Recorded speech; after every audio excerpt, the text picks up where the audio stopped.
With bans on public and private transport due to coronavirus shutdowns, Ugandans are taking to the streets on bicycles.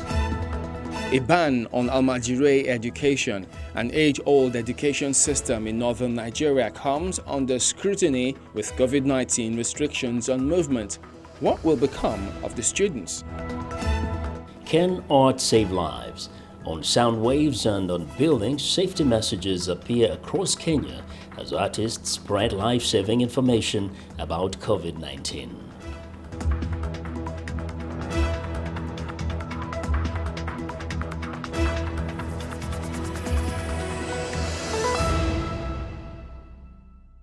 Hello and welcome to Africa 54. I'm Chamberlain Usoa, Channels Television here in Lagos. I'm joined by my colleague. He's with a new look from Voice of America in Washington. Thanks, I'm Vincent McCory. Happy to be with you again for another edition of Africa 54. Due to the global outbreak of COVID-19, the Voice of America has reduced staffing at VOA headquarters in Washington, D.C.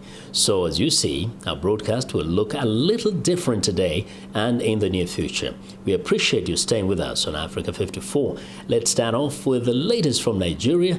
Channels Television of Lagos brings you that story.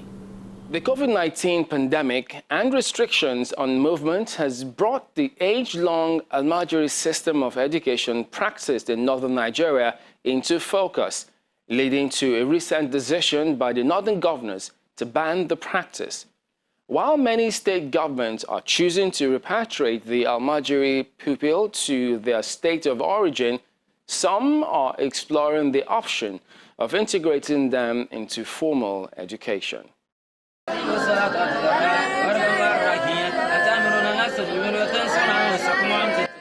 Before now, the almajiri system of education was an acceptable practice in northern Nigeria. Young boys would leave their parents in pursuit of Islamic knowledge to study under the tutelage of a malam. But with little or no provision for their upkeep, the benevolence of members of society was the only hope for their most basic need, food. With all the challenges and uncertainties brought by the spread of COVID-19 and restrictions on movement, the idea of having children roam the streets was unimaginable. The solution, an outright ban of the almajiri system of education by the northern governors and the boys repatriated to the states of origin.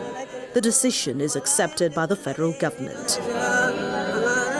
We fully agree with the northern governors on the arrangement to take in and take back all almajiris. Indeed, they are actually obeying the law because the UBEC Act of 2004 demands that there will be a local government enforcement body to make sure that all these children return back to schools. The decision has also created a need to re-evaluate the practice. Some state governments are already working towards integrating the boys into formal education. In Borno State, there are no plans to repatriate them. Instead, they will be given a brighter future. Those almajiris that have reached a certain level of the Quranic education, they will be now taken to the higher Muslim school where they will be taught English, arithmetic, and some basic elementary, syllabuses, alongside the Arabic and Islamic studies, which of course was the main core of them being here. The Yobe state government is building 7 model schools across the major cities where those who had been part of the almajiri system in other states will join other pupils in acquiring both Quranic and formal basic education. The Kaduna state governor is taking a firm stance, vowing to jail any parent or Islamic cleric who enrolls their children or wards into the almajiri system for not less than 2 years. According to Governor Nasir El-Rufai, the ultimate goal is to transform the almajiri pupils and give them hope by ensuring they acquire formal education. We are going to monitor these children well. We will track each and every one of them very, very closely to ensure that their parents don't let them go again. And any parent that does that would be prosecuted and could go to prison for as many as 2 years. This new approach to addressing the almajiri question might potentially solve the social and security challenges that have been associated with the almajiri system over the years. Let's get an assessment of the almajiri system of education from someone who is a product of both the almajiri system and formal education, Professor Ibrahim Umar of the Political Science Department at the University of Maiduguri. He joins us from Maiduguri, the Borno State capital. Well, thank you for joining us today on Africa 54. Now, northern governors have decided to ban the almajiri system of education. As someone who was a product of that system, would you consider this a good decision or what? Yeah, it is a combination of the both because there are huge nutrients in the northern part of the country over the situation of the almajiris that are just left on their own. And ever since the successive Nigerian government, particularly the Jonathan administration, wanted to come up with the almajiri education system by integrating them with the Western system of education. And it is the right step in the right direction, but unfortunately the timing is not accurate, and perhaps it seems that the COVID-19 pandemic had created a very huge pretext for these politicians to really hammer on the issues that are already at the stake. So it is arbitrary because when you are talking about almajiri, it's an individual that left his people, his community, and the family in search of his religious knowledge. Well, yes, indeed, you benefited from both worlds. That's the almajiri system and the formal education system. What impact did your experience as a student's products of that system have on you? Yeah, the impact is so huge because it is highly positive. And the almajiri school system is like the Western educational system with its own curriculum. And it has its own specifics. My father was an almajiri teacher. I inherited it. Right now I have the almajiri school in my house. And I wish my students and my children will also continue. Let me tell you something. People often misunderstood the street children from the mainstream almajiri. Today, the increasing level of poverty as a result of social collapse, some people seem to have no means to sustain their children, and therefore they escape from their loco-parental roles. And as a result, these children are masquerading from one city to another, disguised as an almajiri. So they are not almajiris, they are children. So it is high time for the government to identify these street children with the almajiris. If you could advise governments and other leaders, parents inclusive, on the issue of the almajiri system, what would you suggest as ways to provide a better life for the young boys? Thank you very much. The first advice that will go to the government is for the government to take its time to really identify the true almajiris from the street children. Two, for the government to activate all the social welfare departments of the local government to ensure that people do not unnecessarily marry anyhow in order to produce children that they cannot even take care of. Two, these social welfare departments should also monitor and supervise those child traffickers. So the government should ensure that these activities are criminalized. The government should ensure that these personalities are arrested and punished appropriately. And then still the government, let them please consider the traditional institutions as a means of connecting the state from the society. Because there are certain things the traditional institutions can do that the modern political organizations cannot do. And then fourth, the parents. It is now over for any parent to foolishly think that they are going to take their children from the Hausa land to Kanuri land for them to learn the Holy Quran. Today, the knowledge of Holy Quran is everywhere, from Pagdaka to Lagos, from Kaduna to Maiduguri, from Maiduguri to Sokoto. You have the Quranic knowledge everywhere. The way they live their own community seems to be like a way in which people are trafficked out of their own communities, and gradually they melt into the societies and perhaps will constitute a nuisance in the future. And then lastly, the government should please consider the products of this almajiri school system in its training mechanism and techniques, particularly of entrepreneurship and skill acquisition processes.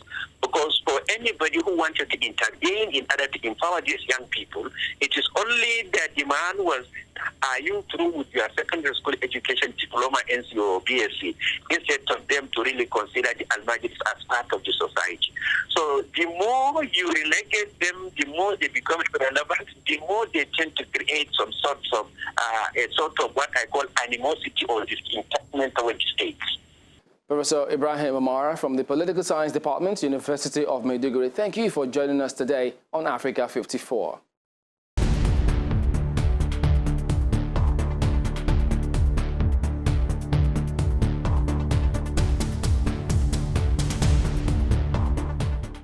A pandemic causes widespread misery, but need fuels rapid innovation. One of the biggest problems hospitals face during this coronavirus pandemic is to have enough clean personal protective equipment available for doctors and nurses. To overcome this challenge, many universities and hospitals are quickly creating new innovations, including a lightsaber wielding robot and a phone booth shield. VOA's Elizabeth Lee has the details. It is ahead. Lightsabers and robots are no longer science fiction. Engineers at the University of Southern California are developing a robot that holds this lightsaber-like device to sterilize an area by keeping viruses from replicating. Using a robot limits human exposure to the coronavirus when cleaning public spaces, especially as the U.S. reopens. Buses, trains, schools, shopping malls, dorms, university labs, a lot of cleanup will be needed. Robots operating sterilizing ultraviolet light called UVC is not an original idea, but this USC robot can also do more detailed cleaning with not only a column of light, but also this arm and a UVC light wand. So I can pick up the phone, and the back side of it, I can also disinfect. I can also disinfect the tabletop where the phone was sitting. A technician can remotely control the robot. Engineers are improving this prototype so it can work quickly and safely with the UVC light. Because it is directly affecting RNA and DNA. So it can directly damage any cell, whether it's your skin cell or a bacteria cell. So UVC exposure is very toxic. That's why it can also effectively fight the coronavirus within minutes. In a different innovation, USC's Andrea Armani and her team developed this lightweight box with UVC light inside. Validation tests were conducted. Armani learned how long it takes to cause damage to the virus depending on the strength of UVC light. She says this device can be used as a secondary cleaning after a chemical disinfectant to sanitize personal protective equipment, such as face shields. Armani says at a time when there may be a limited supply of UVC bulbs, this innovation provides more options. If you can't find that 15-watt bulb and you need an 8-watt bulb, then we'll help you recalculate. So it gives you that flexibility or that adaptability to use whatever materials you're able to get your hands on to build a system that will function. In Texas, Houston Methodist, a system of 8 hospitals, has also been developing innovative devices that act as shields to protect its healthcare workers. This phone booth-like box acts as a protective barrier for a nurse to check on a patient. Another box also acts as a shield against the virus during an intubation procedure. The whole concept is that people who are putting the breathing tube in and these patients go on ventilators, the most risky thing is when you are inches away from the mouth. These are just a few of the pandemic-related innovations that are being developed rapidly across the U.S. During this health crisis, some companies or institutions have applied for emergency use authorizations through the U.S. Food and Drug Administration. The agency says this authorization allows medical personnel to use products that have not yet been approved by the FDA in some situations. Even as businesses start to reopen, doctors worry about a second wave of the virus. Many of them are sharing the designs of their creations on the web. Healthcare providers say they feel better prepared with their innovations for whatever may come in the future. Elizabeth Lee, VOA News. We invite you to visit our website, channelstv.com, for news and other programming around the clock. You can also find us at youtube.com/channelsweb. Still to come, remembering a music legend loved most for his 1980s hit song Yeke Yeke and for using music to make an impact on the continent over decades. Mory Kanté has died at the age of 70.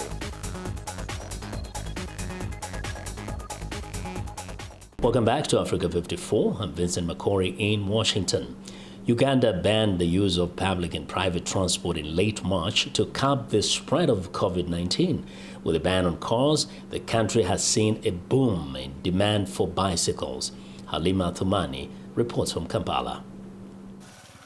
While Uganda workers are worried about losing their jobs due to the coronavirus pandemic, business is booming for bicycle repairman Chiemba Musiri. Uganda's March lockdown to curb the virus included a ban on motor vehicles, both public and private, for non-essential personnel. Musiri says that made the demand for bicycles and bicycle repairs skyrocket. I've really benefited off the lockdown because generator and lawn mowing machine owners have not been coming. But I've got more people asking for bicycles. I had lots of bicycle stock and I've sold them all. It's been very profitable. I've achieved so much these weeks that I only hope to do in the future. Bicycle dealer James Chirembeka agrees the transport ban has boosted business, but he says the high demand and economic impact from the coronavirus have also raised costs for bicycles and spare parts. Also, most people are broke. They no longer have money. Because you'll buy a bicycle like this one at $93 or $106, you sell it to a customer at $132, yet he wants to buy it at $66. Uganda earlier this month eased the lockdown by allowing skilled laborers such as factory workers, mechanics and builders back to work. But commuting by bicycle is a challenge for many, like painter Ziwa Ramadan, who has to cycle 18 kilometers to get to work. The president said that we must stop by 5 p.m. and you find yourself by 5 p.m. you're still at work and you have to ride a long way from Makinde up to Chitintale or Bugolobi, something that is very, very disturbing. So sometimes you just have to lift it up or you just have to walk, pushing it for you to pass by the roadblocks. While there are still concerns about COVID-19, many Ugandans are looking forward to the day when public transportation resumes and they can get a lift back to work. Halima Athmani for VA News, Kampala. Music legend Mory Kanté, who brought global following to African music, has died in the capital of his homeland, Guinea, at the age of 70. The singer and songwriter, famed for his 1980s hit song Yeke Yeke, Africa's first million-selling single, continued making impact on the continent over the years.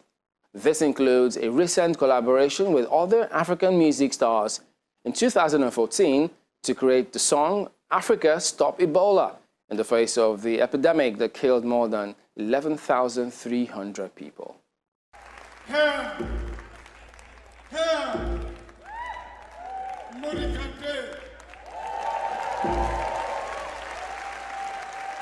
Renowned singer and bandleader Mory Kanté, one of West Africa's most versatile and commercially successful musical pioneers, has died at the age of 70. Kanté's long-running career saw him progress from regional acclaim as a player of the traditional West African kora instrument to international stardom in the 1980s with his chart-topping hit song Yeke Yeke.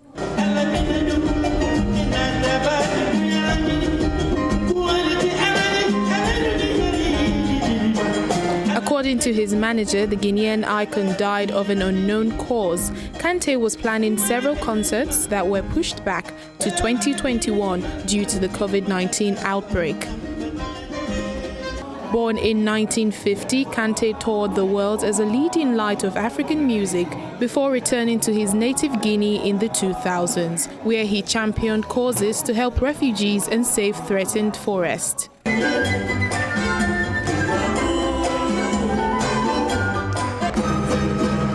Mory Kanté continued making good music over the years. In 2014, he teamed up with other African musical icons to create the song Africa Stop Ebola in the face of the epidemic that killed more than 11,300 people. Anti-coronavirus announcements are appearing in unlikely places across Kenya. They are on sound waves and on community walls. This is all part of a separate initiative by Kenyan artists to disseminate life-saving information about COVID-19. Africa 54's Ian Buer has more.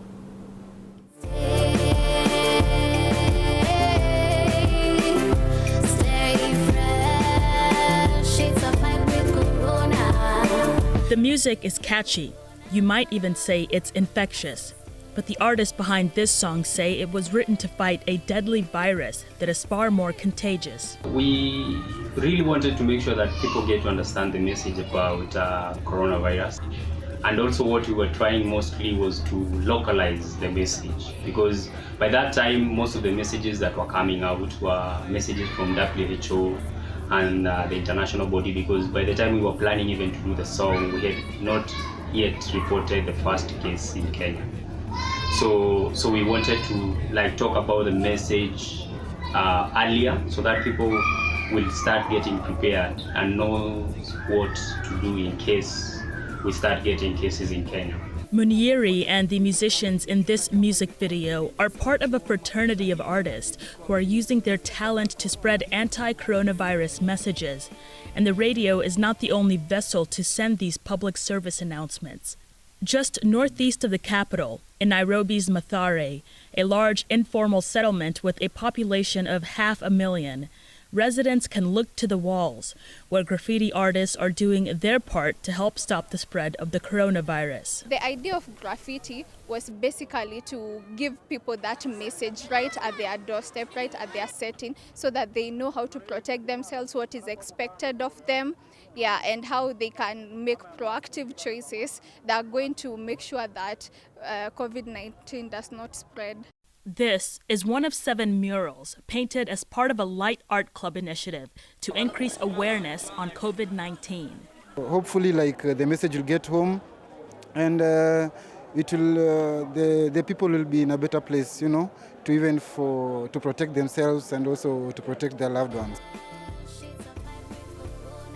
Whether it's a beat you can dance to or a mural you can stare at, the goal is to spread simple messages of washing hands, wearing masks, and the dangers of shaking hands. Mory says their song was written and produced by a team of local artists and singers who are recognizable in the community.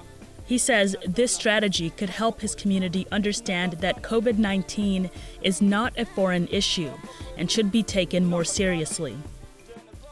But there are limitations in spreading the message among communities, says graffiti art campaign partner Anthony Mory. All the resources we use from this campaign, we get them from our own pocket, which is becoming a very big challenge because there are so many places in the slum where we can go and further put the message. I would really urge so many people to come right now and work with us together. But still, artists continue to paint and sing. Music is very powerful, and basically there is no one person who will ever tell you that they don't listen to music, whatever sort of music they get to listen to. And that is something most can agree with. Ian Buer, VOA News, Washington.